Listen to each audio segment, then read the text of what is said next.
So today, instead of quick battles, we are playing Turin's Swiss League with against our next opponent. Super Munchkin, who will be playing Tomb Kings. For ourselves, we're playing Norska since we got the counter pick, and we have a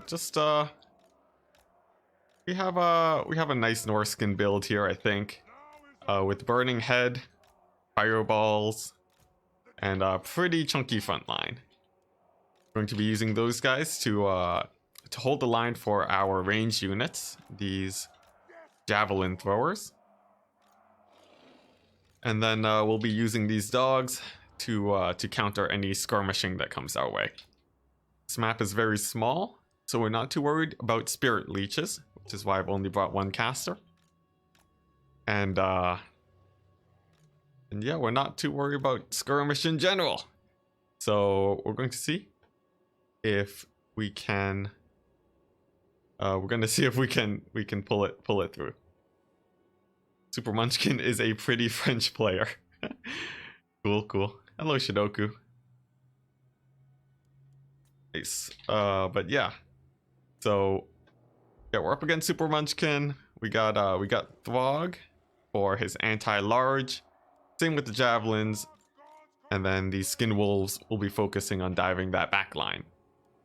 Our opponent has an army size of 1,000. Which means that we'll probably have some pretty good burning head targets. We'll be wanting to use them against Tomb Guard, probably. So there we go, he's ready. The game is 0-0. Let's get underway.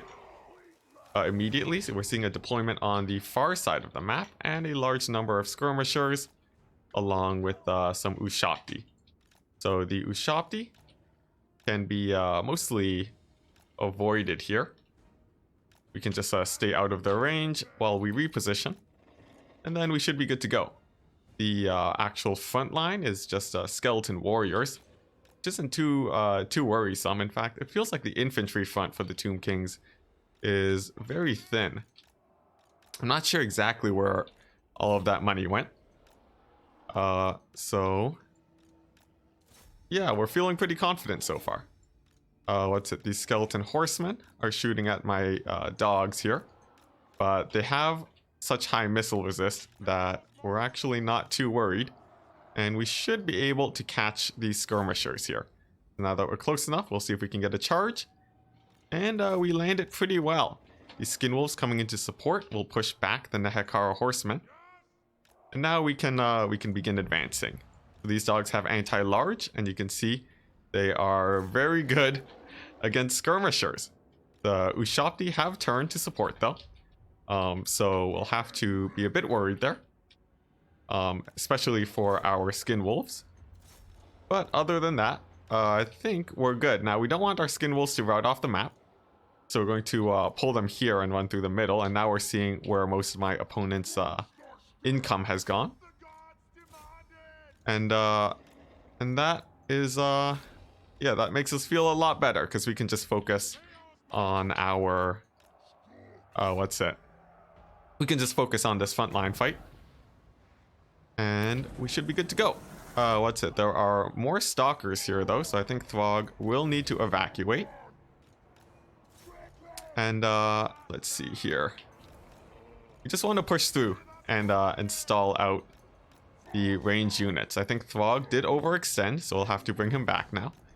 And we're dodging with him as much as we can, since it seems like some sniping is going down on him. Ooh, we didn't get to use our unbreakable there, which hurts a little bit. But as long as Throg lives, I think we should be okay. And at this point, we're just pushing back the Tomb King's infantry. And we should be closing in on them soon. Ooh, we missed the unbreakable proc again. But we finally have marauders in the back line, and they should help quite a bit. See, let's start throwing down some fireballs on these Ushapti. Let's get berserkers in the back line too. Our skin wolves are just supporting our right flank. And we should have some shut down Ushapti in just a second now. our, what's it? Geez, Throg is really getting sniped out here. Come on.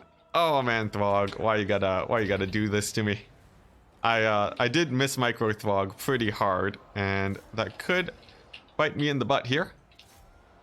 But at the very least, we're shutting down these very expensive units for the Tomb Kings. Let's see here. Let's throw another Burning Head just so we can get the Marauders on the Ushopti now. And then I think we should be in a better position. We are down quite a few Skin Wolves, actually. But like I said, we're catching out these, what's it? The Tomb King's range units, but will it be enough? I'm not entirely sure right now. We do have our mobile Skin Wolf still alive, which is a plus, and we're really hoping Throg doesn't route off the map. Thankfully he doesn't. So we'll be using him to, we'll just be keeping him alive and safe at the edge of the map, because we really do not want that leadership debuff from him dying. So now that that crisis is averted, we're just chasing down the Ushopti. We have a huge infantry advantage. And that should be pretty good. Throg is going to move away from Arc in the Black, so an overcast, what's it? So an overcast Spirit Leech doesn't kill him. We're going to group up our Skin Wolves and have them regenerate. And then I think we're good. Our Unbreakable Berserkers are on top of, oh, it looks like an Ushopti summon. We'll want to pull them onto the Ushopti bows instead. And our Fimir is still alive, which is a huge plus. So we'll just make sure that he doesn't get sniped out, and then we should be in a good position.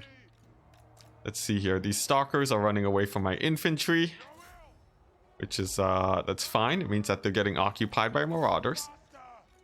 And I think it's really just Arc in the Black now. Throg is regenerating too, which means we should be good to go. This Fimir Warrior, or Fimir Caster, will move over here to support the Berserkers, just to make sure that they don't rout.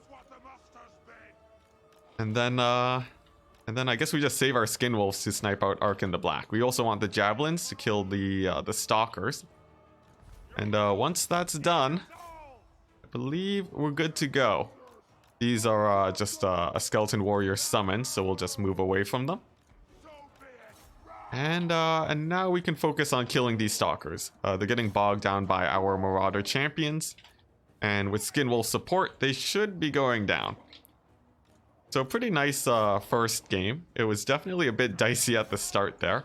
I wasn't super careful with Throg. But we did manage to pull through just because of our build. Or at least thanks to a large part because of our build. By having so much infantry, you can really just push through the Tomb King's front line. So it looks like I was a bit too hasty with my Skin Wolves, though. We'll have to pull them back. And those Ushopti are still alive, but I think they should be getting finished off in just a second. Mostly the thing that worries me are these Stalkers, but with our Javelins coming back, then they should be dealt with. Let's see here. I'm very happy that I sent my Fimir caster there. Otherwise, those Ushopti would still be operational. And I think we're good to go. We just have to carry out the game. It was pretty close, though. Quite scary. But a nice start. You definitely don't want to be losing your counterpick game in this set, since what's it? You really don't want to be losing your game where you're counterpicking, since they only have one ban. So you should be at a pretty good disadvantage, at a pretty good advantage. And losing a game means that you may very well lose the next game down the line. So a sketchy win there against Super Munchkin, but we pulled through. And once again, special thanks to my front line. We spent a lot on our front line here. Our dogs too did really well. They killed a skirmisher, but I overextended with them too, sort of like Throg. So we'll have to be careful there in the future. but otherwise, things went pretty well. Alright, so this is our second game against Super Munchkin. And this is actually our second attempt here at playing this matchup. My electricity actually just died mid-game.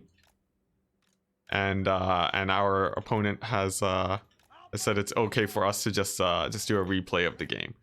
So that's what we're going to do. We have the same builds as last time. And we're going to see if we can win against the dwarves. So, if you're watching on YouTube, you wouldn't know the idea of this build. You haven't seen it before. So basically the goal is to just shoot the dwarves to death. And to do that, we'll be using a whole ton of Glade Guard, bunch of Way Watchers, and for the stragglers, we have War Dancers and the Lost Sylvan Knights. To deal with artillery, we have the Arrows of Kurnos, and we also have a High Spellcaster. We'll be stealthing her, and then using Soul Quench to shut down any organ guns that we see. So there we go, ready to go. Let's see how our opponent has decided to deploy. Last time, I put my Way Watchers over here, since it gave them a little bit of a better firing angle. But since this is a replay of the game, I'm switching it up a bit and putting them along this side instead. So it should be good. And yeah, let's see how it goes. We got a question. Could Dark Elves do this with loads of Shades versus Dwarves? It is much harder, but it's also possible. Dark Elves have a lot of AP missiles, but the main downside is that they don't have enough range. Yeah, and Loopy is confirming there. You don't want to be taking counter fire from dwarves just because of how tanky they are. They'll generally outtrade you. So you have to play it a little bit differently. Now, our opponent is ready. He has deployed along this side instead, near where our Way Watchers are. And yeah, we're just going to be doing the same idea. Let's see, the organ guns are still scary as ever. And they do unleash a scary volley into my Glade Guard there. I'm going to begin by unleashing some Way Watcher fire. Stealthing our Lord again. Try and take out the organ gun. Looks like the Arrows of Kurnos were fairly effective, which is good. And our Glade Guard now should be able to get in a lot of damage. Our Lord is hidden. And we can throw down a Soul Quench now. Our Way Watchers will be taking out these Rangers fairly effectively. They're just taking way too much fire right now. So there we go. Pretty effective Soul Quench. Taking out the Rangers, but now the Quarrelers are getting in. So we'll have to stay away from them. And we're also going to begin our kiting back away from the Dwarves. Let's see here. There are still 2 organ gun models alive. So we'll have to try and take those out.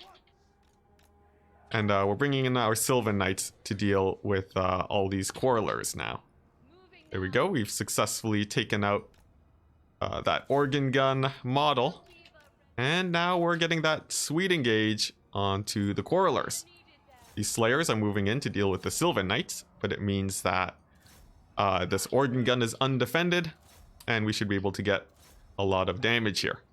We want to be focusing the Rangers. And then I think we're good to go. The Sylvan Knights do get slowed, but we rout off the organ gun, which is a very nice start. Meanwhile, we'll be using Arrows of Kurnos on the range units to, just down the line. Usually gets a lot of damage.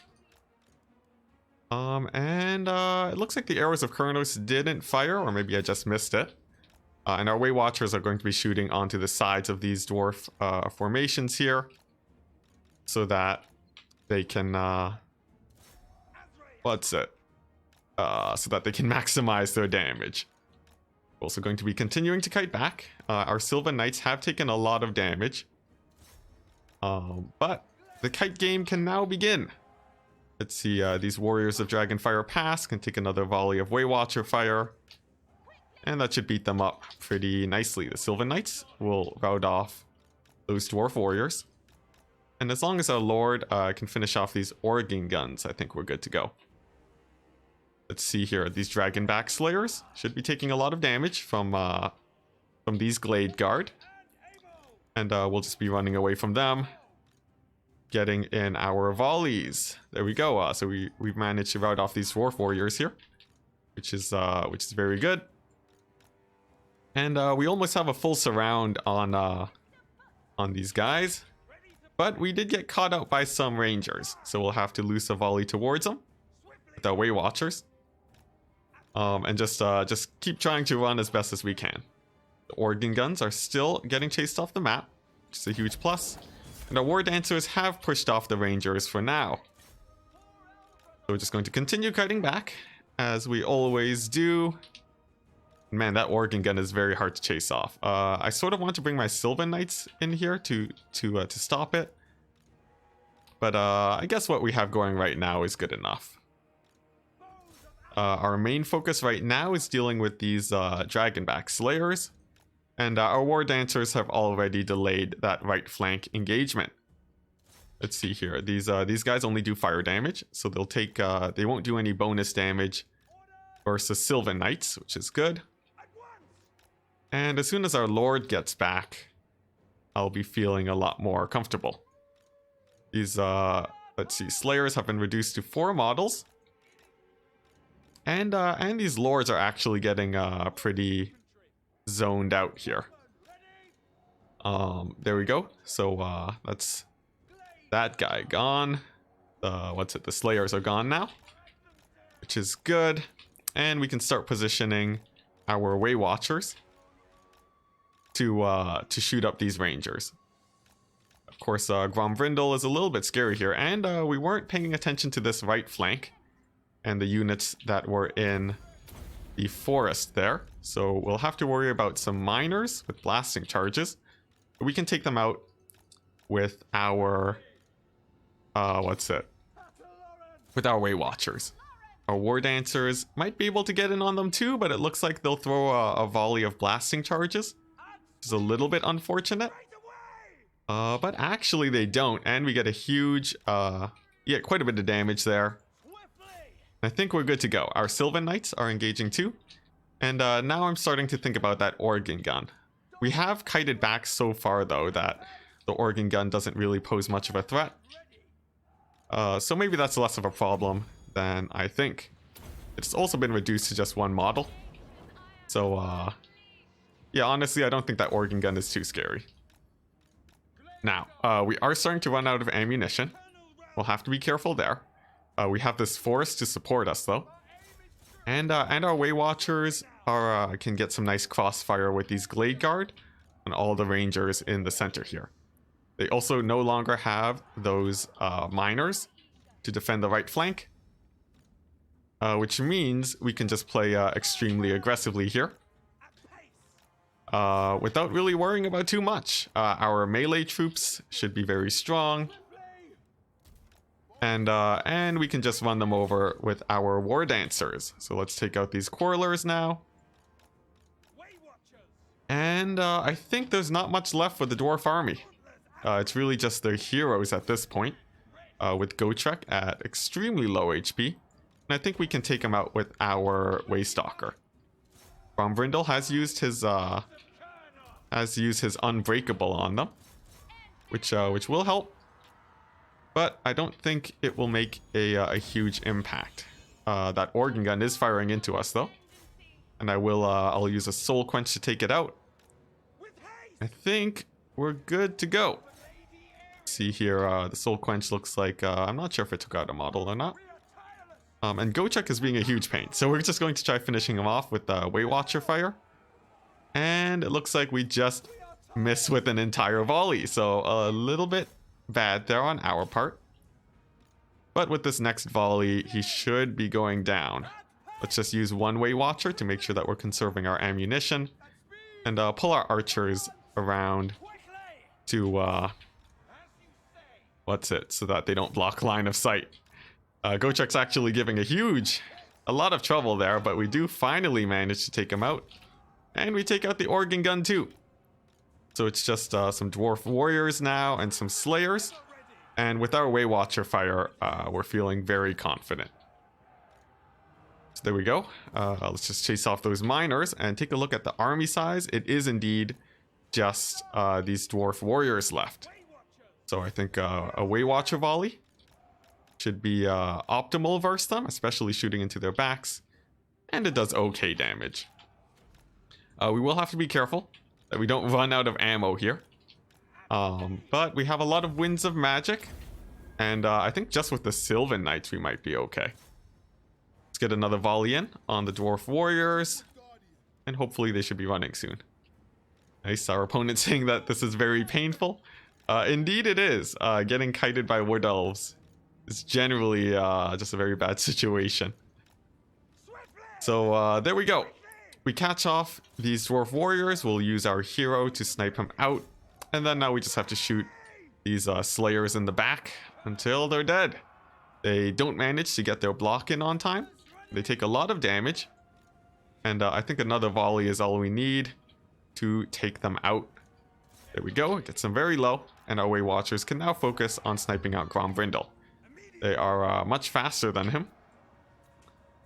So it's pretty nice position to be in.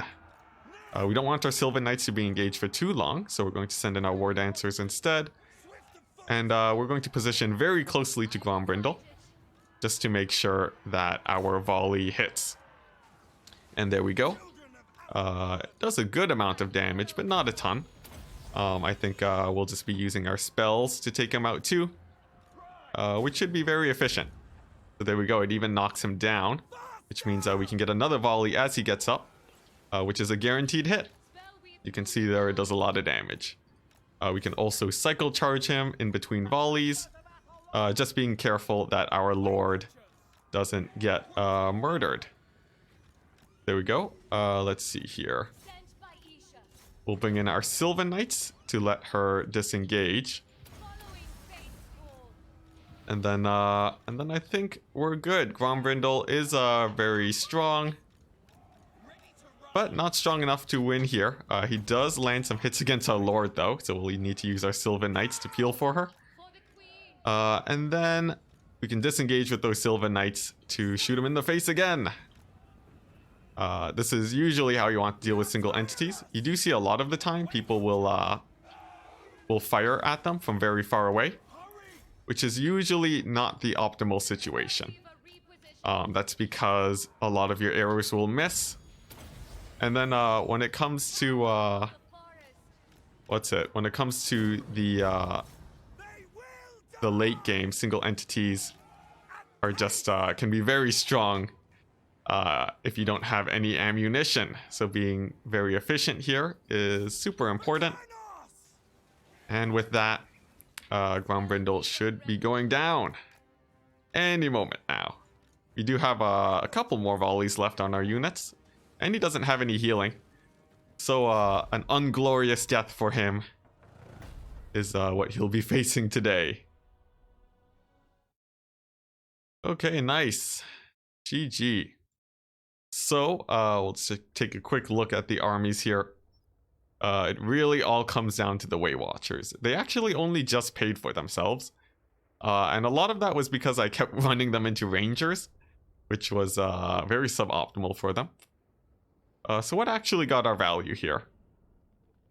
Looks about just everything sort of paid for itself, which also works too. A big part in making this build work is taking out organ guns, since they'll just destroy all of your Rangers and Archers. And with the new addition of this caster, I think it really makes Wood Elves just way better against Dwarves. Alright, so for what might be our final game against our lovely opponent Super Munchkin, we have sort of counterpicked ourselves. He picked Vampire Counts, and we countered with Vampire Coast. Traditionally a slightly unfavored matchup for the Coast, but I think with the upgraded Depth Guard we are a lot more comfortable. We've brought with us a bunch of zombie mobs, And they're here just to hold the line and buy time for our depth guard to get value. Luther Harkin is here to deal with single entities.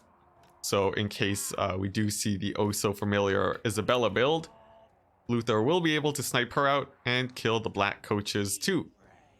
So with that threat out of the way, it's just to focus on killing the infantry and making sure that single entities don't run us over. It will be very important to keep Luther alive in this type of situation. So let's see if that can be achieved. Our front line is fairly tight, but we'll be moving these guys forward to make sure that we give ourselves some space for the handguns. We will be on guard mode, since you almost never want your guns to be running as Vampire Coast. And we also have some animated hulks for mass, and they will be pinning down all of they'll be pinning down black coachers and the like. So there we go. There's a nice build. Gunnery White 2 with Scab Scrath is amazing. And if any Crypt Ghouls come our way, we'll be using that for sure. So I think we're generally ready. There are a few counters here, but with the wide variety of builds that we can bring as Coast, I think the chances of us being hard countered are mostly negated. So there you go, our opponent is ready. He has a relatively small army. We can take a look at that now. It looks to be 2 Vargulfs and 2 White Kings. So he has some Scab Scraths for himself, and we can position to make sure that they don't do too much damage. Meanwhile, the air threat is basically non-existent, coming in from the Vampire Counts, which means that Luther really just has to deal with these bats, and then he's good to go. In the meantime, he can be shooting these Vargulfs. They do have regen, but his constant damage should be able to take them out, and it'll force the bats to actually engage him. So there we go. The bats do move in. And let's see, it's just a Varn Karstein Lord over there that we have to worry about. He is on foot, and he casts a Tempest. Big mistake from our opponent, not realizing that the Tempest does indeed damage your own units. So a very rough start there. And Luther will be happy just fighting those bats. Meanwhile, Black Knights come along my weaker flank here. My guns can't actually target them especially well, and that can make things a little bit sketchy. We do get a nice Scab Scrath position here though. Just hitting Graveguard, not entirely optimal, but not the worst situation either. The Vargulf is coming in now though, and I would very much like to snipe it out. Let's bring in our Crypt Ghouls, try and get that job done, and with our combined arms fire, I think we should be good. Let's also get a pistol summon to deal with that Vargulf and turn on Fire at Will on Luther so that he can get more damage in. These knights are engaging though, and they will shut down one of my handgun units, but maybe at the cost of their own lives. They are getting surrounded now by by pole arms, and I think with Luther too, they're going to be doing quite a bit. Our zombie summon is double purpose. They're able to fire and block units shortly after, which is very nice for them. And let's see, it looks like my depth guard are taking some damage, so we'll throw down a heal on top of them and keep them on top of that Vargulf, which is actually a pretty nice fight. Meanwhile, the Black Knights will get finished off by Luther, but he does get Tempest, so we will have to land him. And after that, I think he should be good to go. We'll also continue throwing down summons. And I think we've secured a pretty nice lead so far. We just want to make sure that our caster doesn't die here. Our Gunnery White is going to give... oh, whoops. He gave himself ammunition. I didn't even know he could do that. But apparently he can. And a little bit of a misplay from me. I would have rather give Luther ammo. But it's not the worst. So, our jobs here are to deal with these single entities, And then once they're done, our depth guard will be able to carry out the day. Our caster will want to stay alive too. And I think if we group up here, we have a pretty nice setup for an overcast and a heck. Just fingers crossed it doesn't crash the game. We don't have any cavalry though, so I think it should be fine. So let's throw that down, and then I think we should be good. There we go. The game does not crash, which is a huge bonus. And let's see, it looks like some zombies on the side here aren't too threatening, so we'll bring our animated corpses here to support the fight. See, a scab scrap comes down on my pistols and depth guard, not doing too much damage, which is good for us. And what's it? These what are they? Animated hulks should be able to do quite a bit. Our gunnery white too is soloing that Vargulf. And I think we're pretty good here. Our depth guard are holding and acting as our infantry support. And they're still alive and healthy all around. Let's just bring our caster back for safety though, after we finish off this Vargulf. And I think we'll be good to go. Let's see, there we go. Gunnery white doing amazing. He's going to chase off that Vargulf. And Luther, you want to keep chasing that Vargulf. Actually, it looks like there's some Blood Knights here, so we will have to be careful. And we're actually going to take off with Luther and just shoot the Vargulf instead. That feels like a much safer position to be in. It does go for my caster, however, so she is getting threatened, and we'll need a way to protect her.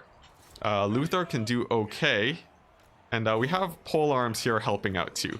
Our gunnery white has also converged, and I think I'm going to be saving my winds of magic for an overcast and a heck on my heroes again.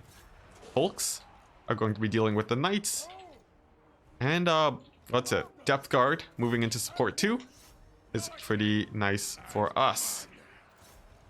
See, I see a scab scrap opportunity too, so let's throw that down. Mostly killing zombies, but we don't want to be bogged down by them in the late game. There we go. Luther landing. We'll give him some ammunition. And these zombies can just can fight each other. So there we go. The Vargulf is gone. I want my caster to be safe. Same with the gunnery white. And Luther, he's going to be trying to maximize his damage by cycle charging these white kings. There we go. Gunnery white is safe. He'll be moving in with the caster. And it looks like my depth guard are reaching their heal cap, which is basically where they want to be. These knights we can shut down by landing Luther. We actually dodge another Tempest, just out of sheer luck. And we have another overcast and a heck in just a second. Let's see, depth guard, we did a check. They are indeed still healthy. And we get a nice big Nahek on top of these black knights. There we go, they are going down. My caster is safe once again. And we're back to sniping out white kings. They are the biggest threat to my depth guard polearms. And with them dead, I think we have enough AoE to take out the rest of these guys. There are grave guard here, which are a little bit scary. But we have breath attacks too. Let's see here. And I think we will probably want to use those now, since we don't want to reach the end of the game with any breath attacks left. So let's get some white on white action over there. Gunnery white against a white king. I think is actually a favorable fight for us. And he's actually knocking the white king around, pushing him away from this von Karstein lord. The lord is moving into support, but we can bring Luther into support now. And I think that should be a good fight. Let's turn on fire at will though. Give him more ammunition to keep him at maximum effectiveness, and use our last scab scrap on that unit of depth guard over there. And there we go. With the infantry fight, I think nearly about even for us. And the hero fight very much in our favor. I think we're set up to get a win. The gunnery white, by the way, specifically, the thing that makes him so effective here is that he can fire while in combat. So on the ground, he's sort of just like a mini Luther. And that actually lets him win most of his engagements. You can see here the White King is having a pretty hard time actually getting any damage in. And I think a breath attack here should seal the infantry fight. So there we go, these Grave Guard are basically dead. It's just too bad that our depth guard are almost down, but it doesn't really matter as we push the vampire counts to army losses. And I think we managed to secure our win. So GG. Nice fight from our opponent. Some games pretty close, especially that Norska vs Tomb Kings one. But we just we managed to pull through. So GG. That's our next best of 5 for Turin's Swiss League out of the way. If you want to check it out and look at the brackets, feel free to go over here. You can look at Turin 2 in case you haven't heard of him, but like who hasn't? And yeah, very good time. So for those on YouTube, we can close it out. Thank you very much for watching, and goodbye.